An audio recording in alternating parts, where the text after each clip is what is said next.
I've been asked to tell this story more than once.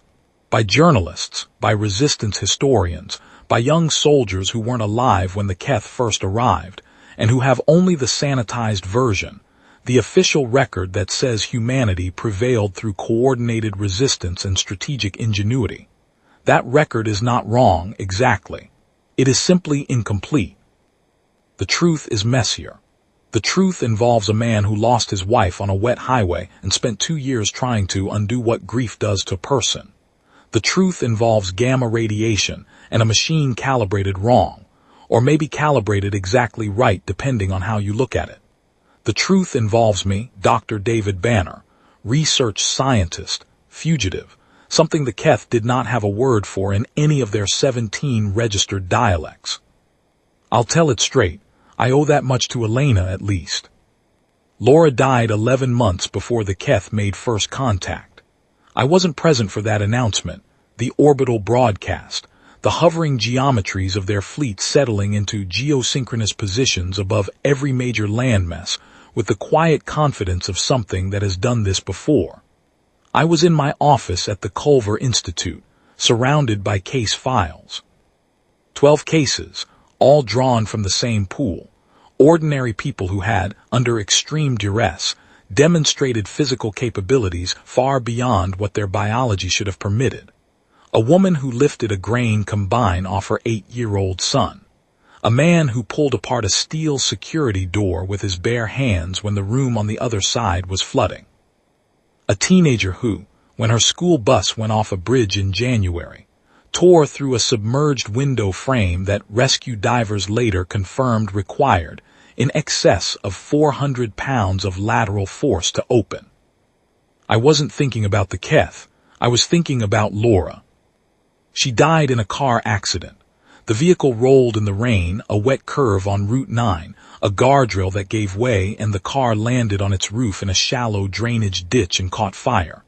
There were witnesses. 3 of them. Not one of them could get the door open. Laura was conscious for some of it. That was in the official report, and I wish I had never read it. I had been first on scene. I was following her in my own car, 50 yards back, and I watched it happen, and I still could not get her out.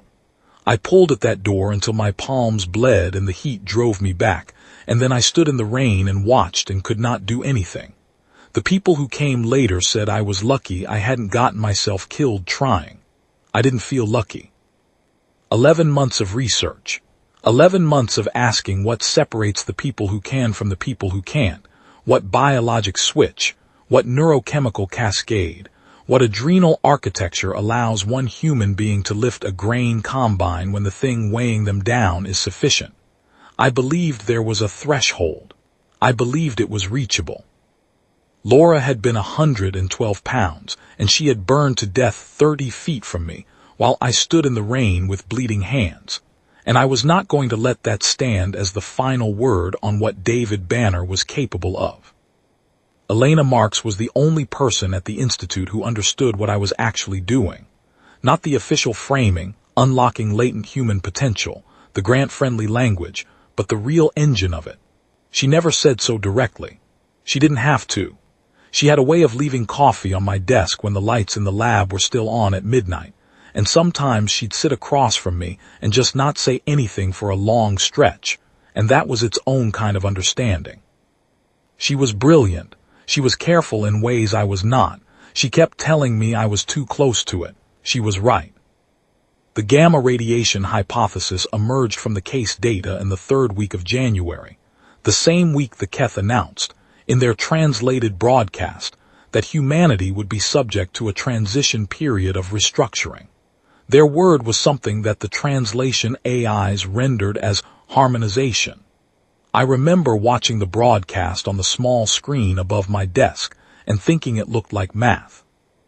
The Keth communicated in overlapping resonance patterns, each individual contributing a strand to a collective signal, the whole carrying more information than any single member could transmit. They were not exactly telepathic. The distinction mattered to their diplomats, who were very particular about this, but they processed emotion as signal. They felt the emotional states of those around them the way you might register a shift in air pressure or the approach of a train. They had come, they said, to help. They had mapped our solar system 300 years ago. They had monitored. They had determined that humanity was at a critical developmental threshold, and that without intervention, the species would exhaust and collapse within 4 generations. The harmonization would extend our survival. It would also, as the fine print emerged over the following months, require the surrender of human governmental bodies, the relocation of urban populations into Keth-managed habitation zones, and the prohibition of what their translators called unregulated emotional discharge. Anger, grief, panic, the full spectrum of what they considered biological noise. I watched the Keth enforcers move through the city for the first time from the roof of the Institute. They were tall, not dramatically so, perhaps 7 feet at the largest, and they moved in loose groupings that were never random, each member positioned in apparent awareness of every other. They wore no armor in the traditional sense. Their skin, where visible, had the look of pale chitin, segmented at the joints, and their 4 upper limbs were long and articulated in 2 places where human arms articulate in one. They had no visible eyes. They sensed through the resonance organs along their throat ridge, a cluster of tissue that looked vaguely like gills on a freshwater fish, and functioned as their primary perceptive apparatus. They were calm. That was the thing that got to you first.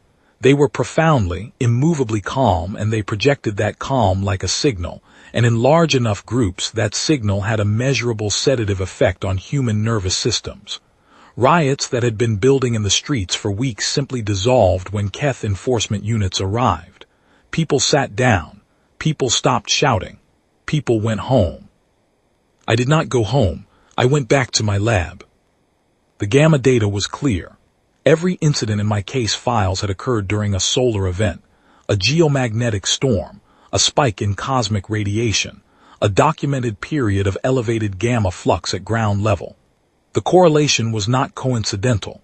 Gamma radiation at specific frequencies appeared to activate something in human stress response biology, a cascade that normally topped out and reversed at a certain threshold, but that, under the right conditions, kept going. The 12 people in my files had all been in outdoor or semi-outdoor environments during documented radiation spikes. They had all been under extreme emotional duress, and they had all, briefly, become something that was not quite human in its physical parameters. I built a controlled delivery system.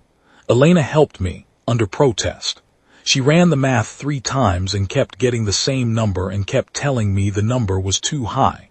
I told her I'd halved it from the original calculation. I had, technically, halved it from a number I had already doubled in private because the first version seemed insufficient. The experiment ran on a Thursday afternoon in March. I sat in the chamber. I initiated the sequence. The machine delivered what it delivered. I felt nothing immediately. I told Elena the results were inconclusive and drove home in the dark and in the rain. It was raining again. It was always raining that year, and somewhere on the highway back to my apartment, I hit a piece of road debris and heard the tire go. I pulled over. I jacked up the car. The lug wrench was the wrong size, and the nuts were corroded shut, and I was on my knees in the rain on the shoulder of the highway with headlights going past, and I couldn't get the wheel off, and I thought about Laura. That was all. I thought about Laura on a wet highway with fire and a door that wouldn't open, and something happened. I don't have full memory of what happened next. I have fragments, the wheel coming free in my hands with a sound like a gunshot. The car's hood crumpling under something that I understood distantly was my fist, headlights swerving away from me. The sensation of being very large and very cold in the rain and rage like a pressure system, not emotional exactly, more systemic, like every cell in my body running a fever simultaneously. And then the road, and then a field. And then nothing until morning, when I woke in wet grass with torn clothing and mud in my mouth, and both hands intact. I drove back to the Institute. I told Elena. She ran the tests. She ran them again. She said quietly that the gamma dosage I had actually received was not what I had told her, and I admitted that was correct, and she said some things that were entirely warranted, and I let her finish. Then she looked at the blood work and she said, "David, this is real." It was real. The second transformation happened 6 days later when a Keth enforcement patrol stopped me on the street for a document check. They had instituted the identification protocol in the second week of occupation, every human to carry a biometric card, every movement logged. I had the card. I presented it. The Keth officer, I use the term loosely, they had no rank structure legible to us, just degrees of centrality within the group resonance, held the card and held it, and I stood in the street and tried to breathe, and I noticed its throat ridge flickering, the resonance organs adjusting, and it looked at me with no eyes, and I felt the wave of projected calm hit me like a warm, wet cloth over the face. And I didn't calm down. I got angrier. The officer's throat ridge went still. Then it began flickering rapidly, a frequency I had not seen from Keth before. The other members of the patrol began backing away, not tactically, not into cover positions, just backward, which is not a thing Keth enforcers did. They held ground, always.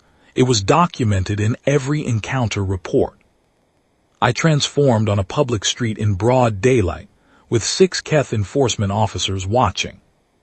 I have no memory of the next 4 hours.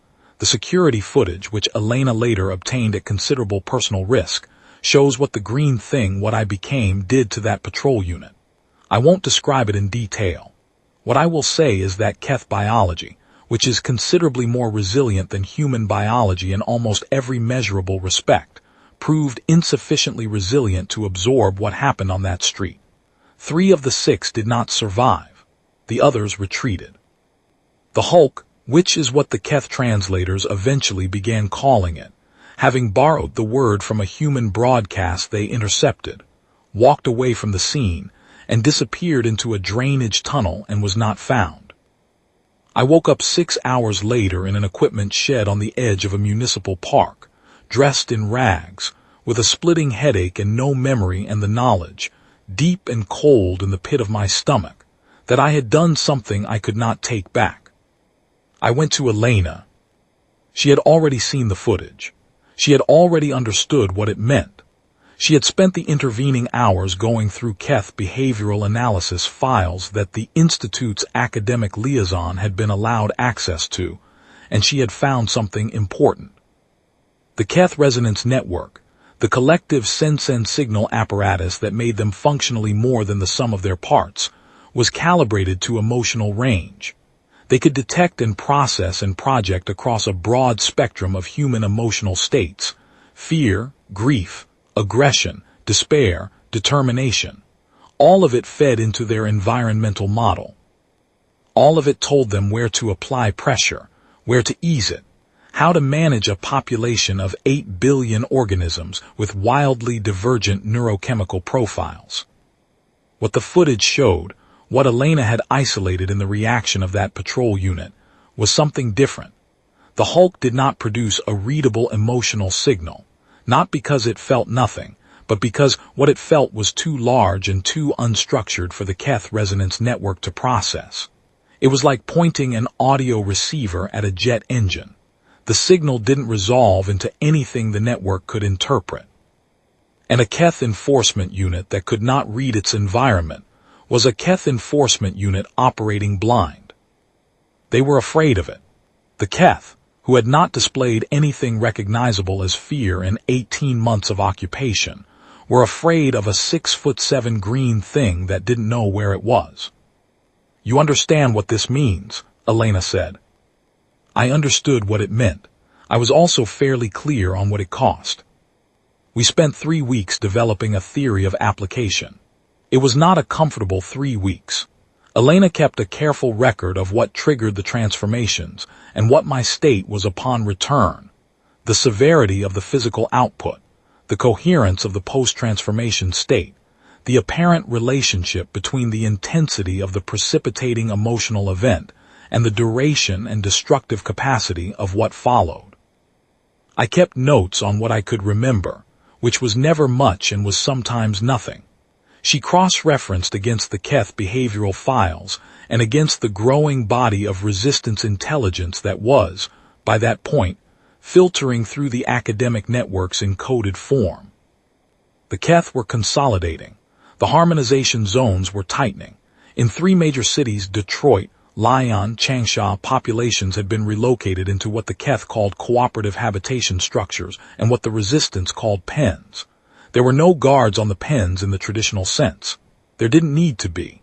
The Keth Resonance Network maintained a low-grade collective projection over the zones that kept the population in a state of manageable compliance. Not sedated. Not quite. Just dampened. Quieted down below the threshold of organized resistance. A reporter named Jack McGee had been running a story about unexplained incidents. The street patrol. 2 other encounters that had happened in other cities. Incidents I was not responsible for but that bore the same profile. He had named the thing the Hulk in print before the Keth translators had borrowed the word, which gave me a complicated feeling I chose not to examine. McGee believed what he was describing was either a human asset deployed by some remnant military operation, or an alien entity operating in opposition to the Keth for its own reasons. He was not entirely wrong on either count. The Institute came under Keth administrative control in the 4th week of our 3-week planning period. A unit of 12 came through the building, cataloging, marking assets for relocation.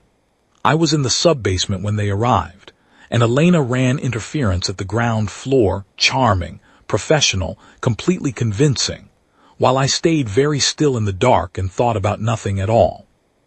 She had a gift for calm that I have never been able to replicate. They left without incident. We had 48 hours before the follow-up administrative review, at which point my continued presence in the building would be flagged. We made a plan. The Keth Regional Command for our area operated from what had been the city's convention center, a large open structure they had modified significantly, stripping the interior to a single vast floor and constructing their resonance emitter array in the center. The array was the key. It was what allowed a small number of Keth administrators to maintain the dampening field over the habitation zones. Without the array, the field collapsed. Without the field, the population in the zones woke up, not literally, but functionally.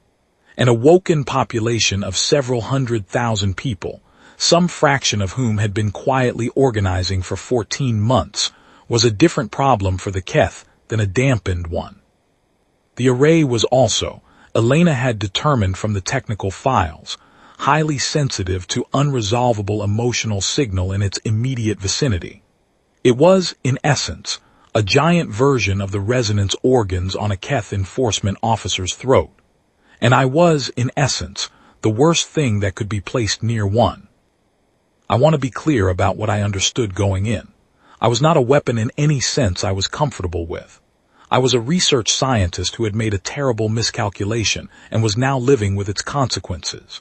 What I became when I transformed was not me, not my intelligence, not my values, not my intentions.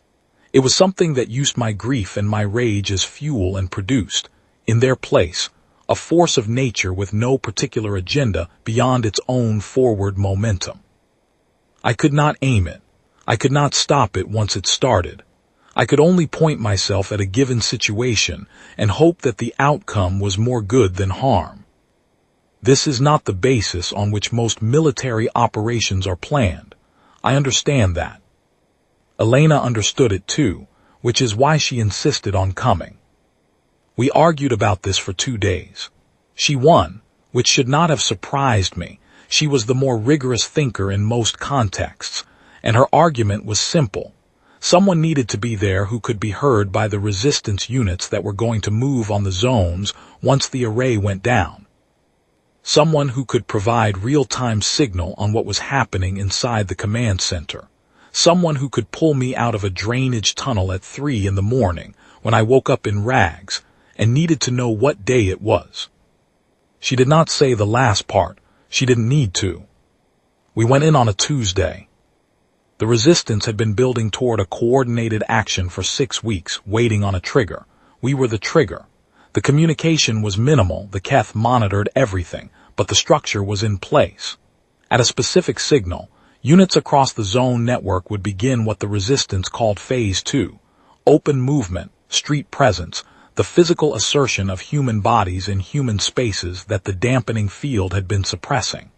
The signal was the array going down. Getting into the command center was not the hard part.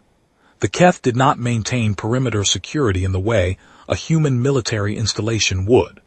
They didn't need to. Their resonance network gave them a continuous environmental read on the emotional state of everything in a 12-block radius. Anyone approaching with hostile intent would be felt before they arrived. The trick was arriving without hostile intent, which meant arriving in a state of genuine calm. Elena was genuinely calm. I have thought about this many times since. She walked through the outer approach with her badge and her paperwork and her expression of mild academic interest, and the Keth perimeter units read her and found nothing alarming and let her through. I was underneath a supply vehicle, which is a miserable way to travel, but it worked. Inside the command center was strange. The Keth did not decorate.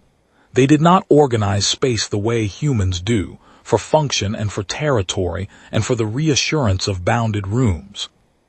The interior of the convention center was a single open floor with the array at its center. A structure about 40 feet tall, a lattice of crystalline resonance material that the Keth had grown rather than built, in the way they grew most of their technology, through a process that looked biological at the cellular level and architectural at the macro scale. It pulsed with a low light.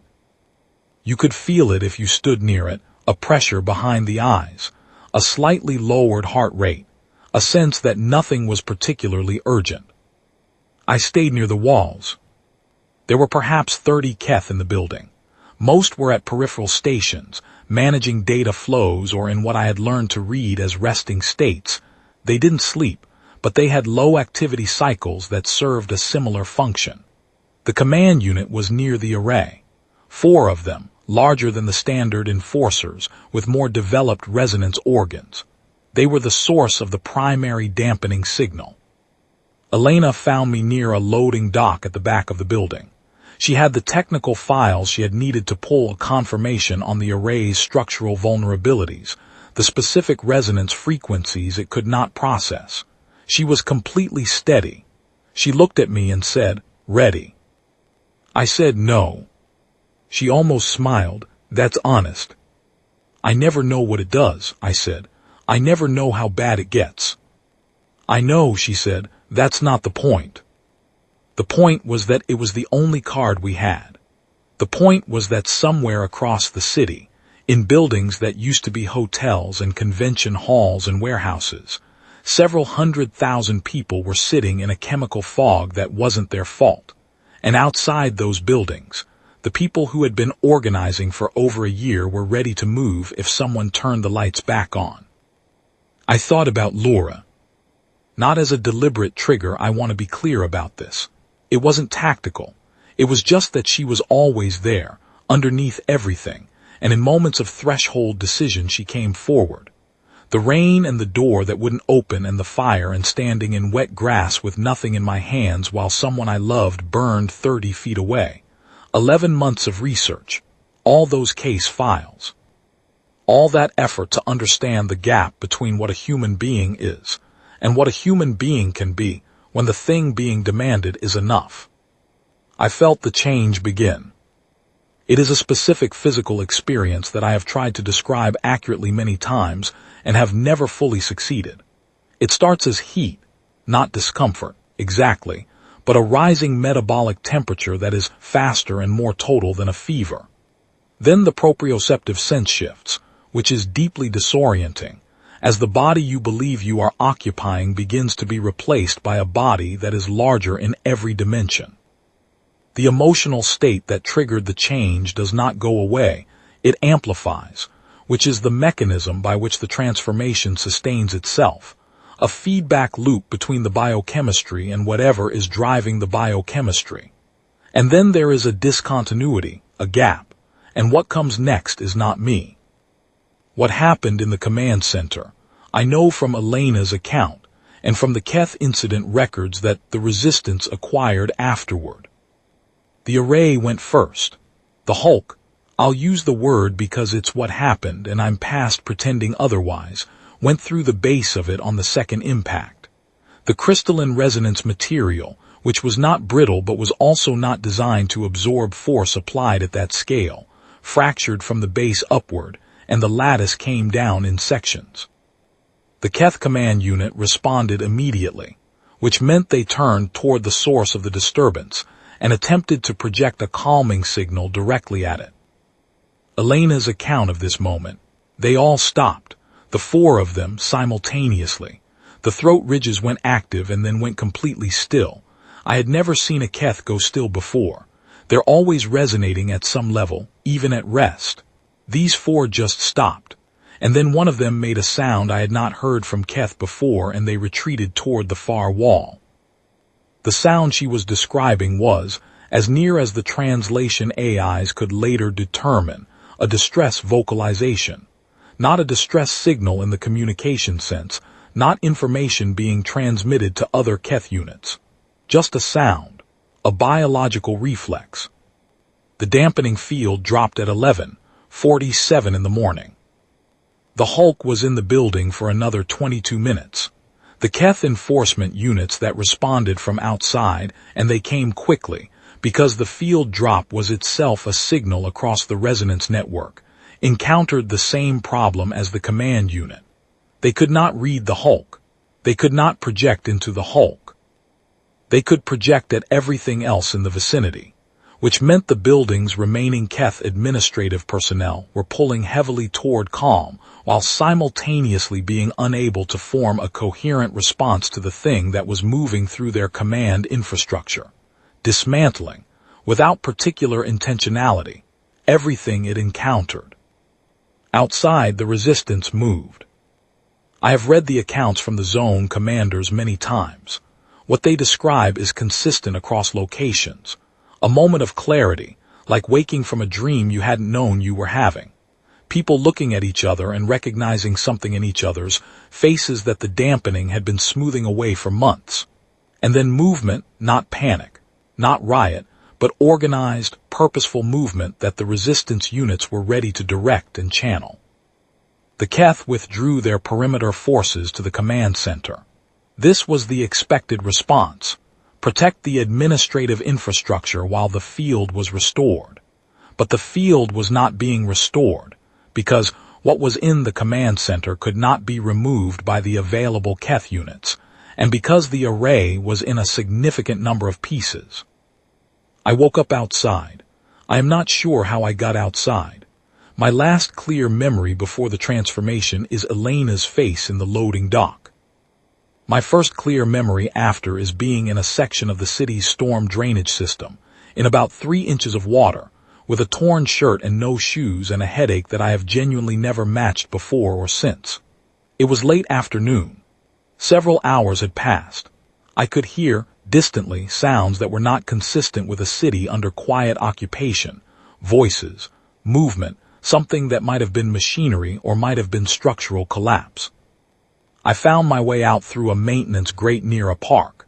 The city looked different. Not physically, the buildings were the same, the streets were the same, but the texture of it had changed, the way a place changes when the people in it are behaving differently. There were people in the streets, not moving through checkpoints, not transiting between compliant destinations, just in the streets, standing in groups, talking. I found Elena at the secondary rally point we had agreed on, which was a parking structure 6 blocks from the Institute. She had been hurt, not seriously. A fragment from the array collapse had caught her on the arm, a deep laceration that she had bandaged herself with what she had in her jacket pocket. She was sitting on a concrete ledge when I found her, and she looked up and said, "You're back." "I'm back," I said. She told me what had happened after the transformation, the resistance movements, the Keth withdrawal, the collapse of the dampening network across 4 zones. She was precise and systematic, and she did not editorialize. When she finished, she said, The array will be replaced within 3 to 4 days. They have the technical capacity. They'll also be more prepared for the next encounter. I know, I said. Which means this needs to be a component of a larger strategy, not the strategy itself. I know that too. She looked at me for a moment. David, are you all right? I told her I had a headache and no shoes, and a fairly comprehensive bruise across my left side that I couldn't account for. That's not what I asked, she said. We sat in the parking structure as the light went flat and the city moved around us. I could hear the resistance networks on the small communicator she had. The traffic was heavy, encrypted in fragments, tactical updates passing back and forth across a city that was doing something it had not done in 18 months. Pushing back. Not winning, not yet, not close to yet, but not sitting down. I don't know how to answer that question, I said. She said, I know.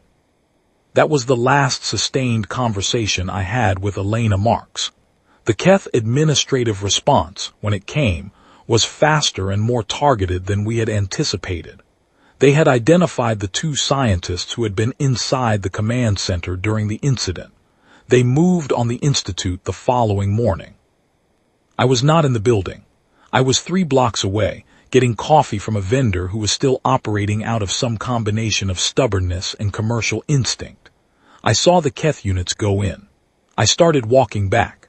I was half a block away when I heard the explosion, not massive, nothing cinematic, just a sharp concussive sound from the 3rd floor that blew out the windows on one side.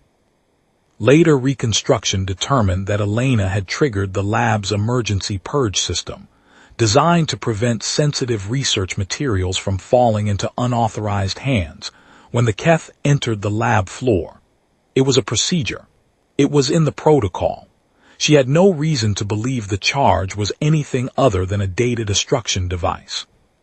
The charges had been recalibrated 18 months earlier, without notification to the research staff.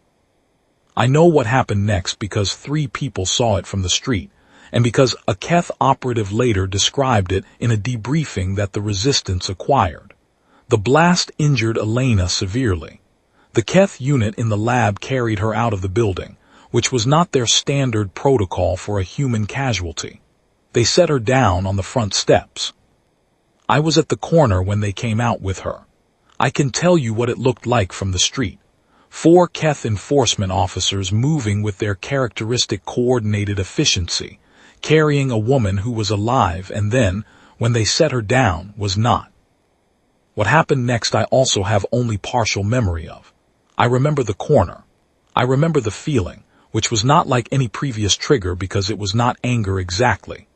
It was something beneath anger, the thing anger is built on, the thing that was there the night on Route 9 and that I had been carrying for 2 years, and that the gamma radiation had apparently fused to my cellular biology in a way that I was never going to fully understand or fully escape. The transformation on the front steps of the Culver Institute was, according to the 3 witnesses and the Keth debriefing, different from the command center incident. The Keth debriefing used the word uncontrolled several times, and I understand what they meant by it, but I'm not sure controlled is a word that ever applied. What I think they meant is that the command center incident had a physical target, the array, and what happened on the steps had no physical target except the 4 officers who had carried Elena out of the building. None of them survived. I woke up in a field on the edge of the city, 4 hours later, face down in cold grass in the early morning dark. My hands were in the dirt. I didn't know where I was. I didn't know what day it was. I knew what had happened the way you know something in the seconds after a nightmare. The emotional residue was still present, even with the memory gone. I found a barn. I found clothing that fit approximately. I found water. I found a road and followed it until it became a road I recognized, and I walked back into the city as the sun came up. Jack McGee found me 2 days later. I don't know how he found me. He never entirely explained his sourcing, which was either professional habit or something else. But he sat down across from me at a table in a cafeteria that the resistance had been using as a distribution point, and he put his recorder on the table and he said, "Dr. Banner, tell me about the Hulk." I looked at the recorder, I looked at him. "Off the record," he said, "I know what you are. I know what happened at the Institute. I know what happened at the command center." He paused. "I also know what happened on the steps." "Then you know more than I do," I said. He was quiet for a moment. "The Keth have issued an internal designation for you, for the other state. The designation translates roughly as incoherent signal. Their tacticians have classified it as an unresolvable variable and are recommending avoidance rather than direct engagement." He paused again. "That's significant, Dr. Banner. The Keth don't recommend avoidance. In 18 months of occupation, they have never recommended avoidance of anything." I said I understood. "The resistance wants to use this," Majee said. "Systematically, coordinated with force elements in 7 cities simultaneously." "I know. Are you willing?" I thought about what I was willing to accept as the terms of my own existence. I thought about a machine calibrated wrong or calibrated right. I thought about Laura on Route 9 and Elena on the steps of the Institute, and the gap between what a person can do and what they find themselves doing in the moments when the demand is large enough. I thought about 30 Keth officers in a command center going still because they'd encountered something they couldn't read. I thought about the 400 pounds of force required to open a submerged window frame in January, when a school bus full of children needed someone to open it. "Yes," I said. What followed over the next 14 months is the part of the story that has been better documented by people better positioned to document it. The coordinated actions, the 7-city offensive, the successive dismantling of Keth administrative infrastructure in zones across 3 continents, each action preceded by what the resistance commanders had taken to calling ground preparation. The presence of an incoherent signal in the operational area, rendering the Keth resonance network locally blind. I was not always the only one. There were others, people who had undergone similar exposures, similar accidents, similar sequences of grief and miscalculation and biology running past its own limits. I met some of them. We did not talk much about what it was like. We didn't need to. The Keth made 4 major attempts to neutralize me directly, none of which succeeded in the operational sense, all of which cost me something. The 3rd attempt injured me severely enough that I spent 6 weeks in a resistance medical facility being treated by a doctor who asked very few questions and had very steady hands. And during those 6 weeks, I had something I had not had in 3 years, which was time to think without an immediate operational requirement driving the thinking. I thought about Elena. I thought about Laura. I thought about what it means to carry something in your cells that you would not have chosen. That was the product of a grief you would not have chosen, that functions only because the demand made on it is sufficiently absolute. I thought about the woman who lifted the grain combine, and the man who pulled apart the steel door and the teenager in the cold water in January, and I thought about what all of us had in common, and what we had in common was not strength. What we had in common was that the alternative was unacceptable. That is the human hook, if you want to call it that. Not ingenuity, though we have that. Not stubbornness, though we have that too. It is the specific, irrational, biological refusal to accept that this is the limit, that the door stays closed, that the water stays cold, that the fire keeps burning, that the field stays up. Other species calculate outcomes. They weigh probabilities. They determine the most efficient response to a given threat variable and execute accordingly. We don't do that, or we do, and then we do it anyway. The Keth eventually entered into withdrawal negotiations. This is the part of the official record that is accurate and complete. 14 months, 7 coordinated offensives, a progressive collapse of the resonance network that the Keth could not stabilize because stabilizing it required proximity to things they had classified as unresolvable variables and had recommended avoiding. They were logical. They were collectively intelligent in ways that still exceed human cognitive architecture in most domains.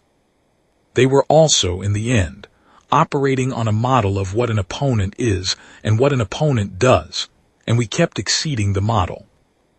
I was not in the room for the withdrawal negotiations. I was not in the city where they were held. I was in a different city, sleeping in a different field, with my face in the grass and the sun coming up, trying to remember what day it was. Someone left food outside the field. I don't know who. There was a jacket, too, which was the right size, which was either a very good guess or the resistance had gotten better at logistics. I put the jacket on. I ate the food. I sat in the field for a while in the early light and thought about nothing in particular, which had gotten easier over time. Not easier the way recovery is easier. Not easier because the thing driving the transformation was diminishing. It was still there. It would always be there. Laura was always going to be there, and the door was always going to stay closed, and there was never going to be a version of that night where I had enough. But I was still here. I was still asking the question, and the question, it turned out, was enough. That's not a comfortable ending. I know that, but it's the one I have, and I've learned not to argue with what I have. The jacket fit, which was something. The sun was up. I found the road. I have been asked, specifically by the historians, to fill in the gaps in the official record. The coordinated actions. What happened in the other cities. What it was like to operate as what I was, repeatedly, over 14 months, knowing what the cost was each time and going forward anyway. I'll try. The resistance had cells in 11 major cities by the time the command center action changed the calculus. Before that action, they had been doing what resistance organizations do under occupation, maintaining network integrity, acquiring intelligence, protecting the people who would be needed later, waiting for a break in the situation that would make action viable. The Keth resonance network made conventional action almost impossible. You cannot organize against something that can read the intent of your organizers. You cannot maintain operational security when the enemy's perceptive apparatus functions as a continuous environmental scan. The resistance had been careful and patient and disciplined for 18 months, and they had accomplished exactly what careful, patient, disciplined organizations accomplish under those conditions. They had survived. That was the best they could do, until it wasn't. The message that went through the resistance networks after the command center incident was not triumphant. The people who ran these networks had been doing it for a long time, and they had the habit of mind that comes from doing hard things for a long time without visible result. A kind of compressed pragmatism, neither hopeful nor hopeless, just oriented toward the next operational requirement. The message was tactical. It said that the dampening array in one administrative zone had been destroyed, and that the field had been down for 3 hours before partial restoration, and that during those 3 hours, the population movement in the affected zones had been consistent with the pre-organized resistance structure's expectations, and that the triggering event had been an asset with a specific capability profile. The phrase they used, I saw the message text later, was an asset with a specific capability profile. I thought about that for a long time. Ben Culver had been at the Institute during the early phases of the research. He was a biologist, technically. His specialty was cellular response to radiation exposure, which was why I had consulted him early in the Gamma project, and he had left the Institute 3 months before the occupation began, for reasons that turned out to be related to his secondary role as a resistance network organizer. I hadn't known about that. He hadn't told me. When I met him again, 14 months after the occupation began, in a basement in a city I'll call the Northern Zone to avoid unnecessary specificity, he was running a network that coordinated between 5 resistance cells and 2 independent technical groups, and he looked at me across a table covered in maps and said, I always thought you were going to do something that changed everything. I just assumed it would be peer-reviewed. Ben was the one who helped me understand the operational logic, insofar as there was operational logic. The Keth were manageable in small numbers in specific configurations. They were manageable when the resonance network was locally disrupted. They were manageable when the coordination advantage that made them more than the sum of their parts was removed by targeting their communication infrastructure, which was also their perceptive infrastructure, which was also their command and control structure. A vulnerability that flowed directly from the same architecture that made them so effective under normal conditions. A Keth unit that could not read its environment was not a diminished Keth unit.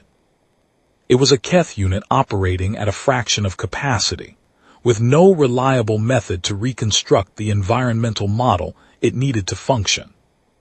The incoherent signal designation that Magee had cited was not a tactical classification, exactly. It was more like a biological warning. The way you put a symbol on a container to indicate something inside that the container was not designed to hold. I was the symbol. I was also what was inside. Ben walked me through the 7-city plan over 3 days. He was careful with how he presented it. He knew what he was asking, and he knew the cost of what he was asking, and he did not pretend otherwise. Each action required advanced positioning, resistance force staging, a specific operational window during which the field disruption had to occur and the ground forces had to move. The timing was tight. The margin for deviation was narrow. And the triggering mechanism, me, or rather what I became, was not something that could be pointed and fired with any precision. I need to know how much control you have, Ben said on the second day. None, I said. He waited. When it starts, I'm not there, I said. Whatever I was thinking before, the anger, the grief, whatever triggered it, it amplifies past the point where I'm making decisions. The thing that comes out operates on something more basic than decision-making. It moves toward threat. It responds to damage. It doesn't distinguish between targets the way a soldier would. But it moves toward threat, Ben said, consistently. As far as I can tell. And a Keth resonance installation is a threat. To me, apparently, to it, yes. Ben looked at the maps. Then we work with what we have. What we had was a man who had spent 2 years trying to understand the gap between what a person can bear and what a person can do, and who had, through a sequence of events that had cost him more than he could fully account for, become a living demonstration that the gap was not fixed, that the limit was not where the limit appeared to be, that the machinery of human biology, pushed past its own calibrated parameters by sufficient cause, produced something that the most sophisticated perceptive apparatus the Keth had brought to bear could not read or neutralize. I had not chosen this. I want to be clear about that, not for my own absolution. I had made the choices that led to the miscalculation, and I own that, but because it matters to the story. The weapon, if that's what I was not forged intentionally. It was assembled from grief and rain, and a wrench that didn't fit, and a man who should have gone home and didn't. The Keth had not encountered it because no one would have engineered it deliberately. You don't engineer something you can't control. You just carry it, and sometimes it turns out to be what the situation required. The Northern Zone action was the third of the 7. Sequenced to coincide with simultaneous operations in what we called the coastal cluster. 3 cities within 100 miles of each other, whose Keth administrative networks were partially shared, meaning a coordinated disruption could cascade across all 3 before the Keth could reroute signal through alternative nodes. I was part of the Northern Zone action. One of the others, a man I knew only as Reyes, who had his own version of the same condition, and who had been living with it longer than I had and with considerably more equanimity, was coordinating with the coastal cluster. Reyes and I met once briefly at a transit point between the Northern Zone and the coast. We shook hands. He was a compact man, quiet, with the kind of stillness that comes from having made peace with something large. He said, "The trick I've found is not to fight the anger. The anger is the mechanism. You have to give it something that deserves it." I said I had noticed that. "The other trick," he said, "is accepting that you're going to wake up in a field. Every time, that's just the end of it. You wake up in a field, someone leaves a jacket." I told him about the jacket outside the field. He smiled. "That was mine," he said. "I asked them to." We didn't talk much beyond that. There wasn't time, and there wasn't really anything to say that the handshake hadn't said.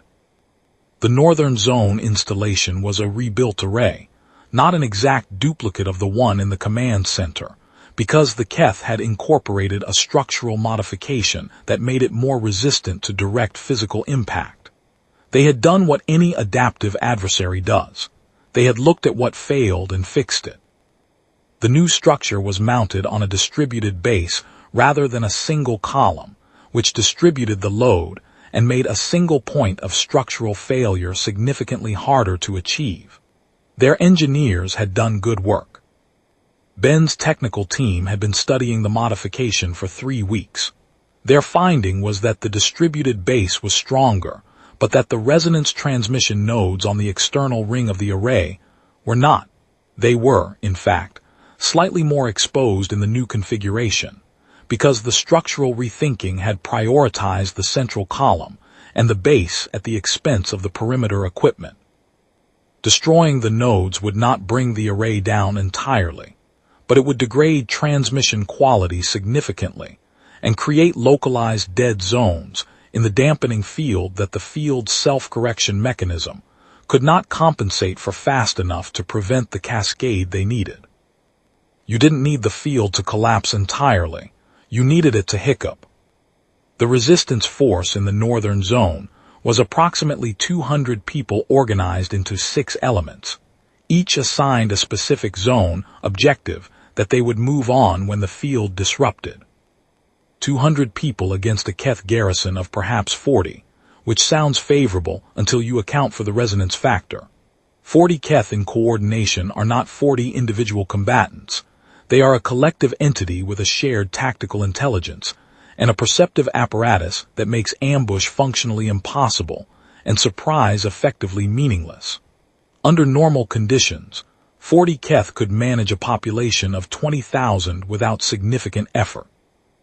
Under the conditions that occurred on the morning of the Northern Zone action, the 40 Keth in the garrison attempted to coordinate, found their resonance network fragmenting into static, attempted to fall back to the installation to restore signal integrity, found the installation occupied by an incoherent variable that 3 of their units attempted direct contact with, and that emerged from those contacts as the only party still standing, and then attempted an organized withdrawal that the resistance force interdicted at 2 points. I woke up 3 hours later in a field on the eastern edge of the zone. There was a jacket on a fence post nearby. There was also a canteen of water and something that had been a sandwich at some point that morning. The sun was past the midpoint. I could hear, in the far distance, the particular texture of a city doing something it had been told not to do. I sat in the field for a while. I have gotten better at that part, the sitting, the waiting for the world to reassemble itself into something navigable. In the early period, the post-transformation state was characterized by a kind of white noise disorientation that made even basic navigation difficult. 14 months of practice had not made the transformation less costly, but it had made the recovery more reliable. I knew what to do. I knew to stay still until the proprioceptive sense settled back into the correct scale. I knew to drink the water. I knew to eat whatever was available and not to think too hard about what I didn't remember. I thought about Elena. I thought about Laura. I thought about the woman with the grain combine and the man with the steel door and the teenager in January. And I thought about all the people in the Northern Zone who had been waiting for 18 months for a moment of clarity in the fog, and about what they were doing with it right now. Then I got up and found the road. The post-liberation period, which is what the historians call it, though that word implies a cleanliness that was not present at the time, was characterized by the kind of uncertainty that follows when a structure that has been controlling your environment is removed and the replacement structure is still being built. The Keth did not surrender in the cinematic sense.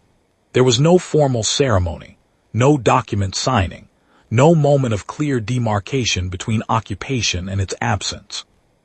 What there was, over a period of about 6 weeks following the coordinated actions, was a progressive disengagement. Keth administrative units consolidating toward their fleet positions, resonance installations going dark, garrison forces withdrawing to staging areas that were clearly transit configurations rather than operational ones. The resistance forces moved into the vacated administrative spaces. The habitation zone populations moved into the city. People found each other. People found out what had happened to other people. That part was not always good news, and it did not always go smoothly, and the historical record on what those weeks looked like in specific locations is incomplete in ways that I think reflect a choice rather than a gap. I was not centrally involved in that phase. My operational role was finished when the last coordinated action completed, and the resistance leadership, Ben, and others whose names I'll omit out of their own expressed preference, had always been clear that what happened after was not my domain. I was a mechanism, a specific capability profile. What you do with the space that the mechanism opens up, that's a different kind of work, and it takes a different kind of person. I was in the northern zone when the disengagement became clear. I had a room in a building that had been a Keth administrative annex, and before that a university residence hall. The room was small and the window faced east, and in the mornings the light came in at an angle that hit the opposite wall and moved down it as the sun rose, which is a thing I had not paid attention to in a long time and paid attention to now. Majee found me there. He always found me. I had stopped being surprised by this. He sat down in the room's single chair, put his recorder on the windowsill and looked at me for a moment. "How are you?" he asked. "Better than the field," I said. "That's a low bar." "Most of my bars are low." He was quiet. Then, "The historians want a statement, official record, your role in the coordinated actions, the command center incident, the technical basis of the capability. They want it on record." "I know. Will you do it?" I looked at the light on the wall. "I'll tell them what I told you, what I can remember, which isn't everything, and what I understand about the parts I can't remember, which also isn't everything." "That's more than most people have," Majee said. I thought about what I had and what I didn't. I thought about what the Keth had brought with them, a technology for managing emotion as a variable, for dampening the parts of human experience that their model classified as noise, for producing a population that was functional and compliant and very, very quiet. I thought about what they hadn't been able to manage. Not the resistance, not the organization, not the weapons, but the specific thing that is present in the human being who cannot accept the limit.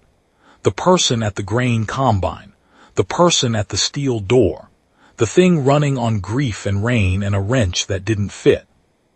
The thing that wakes up in a field and finds the road. "All right," I said, "tell them I'll do it." Majee picked up the recorder. "One more thing," he said. The Keth linguistics team, before they fully withdrew, transmitted a final classified document to the Resistance Intelligence Office. It was a comprehensive review of their occupation strategy and what they considered its failure points. He paused. They identified 3 critical underestimations. The first was the organizational resilience of distributed resistance networks. The second was the speed at which human populations recover functional coordination after field disruption. He stopped. "And the third," I said. "The third," Majee said, "was what they called the recursive grief-rage mechanism.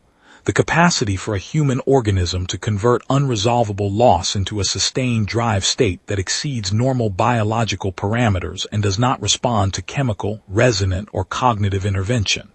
He looked at me. They spent 40 pages analyzing it.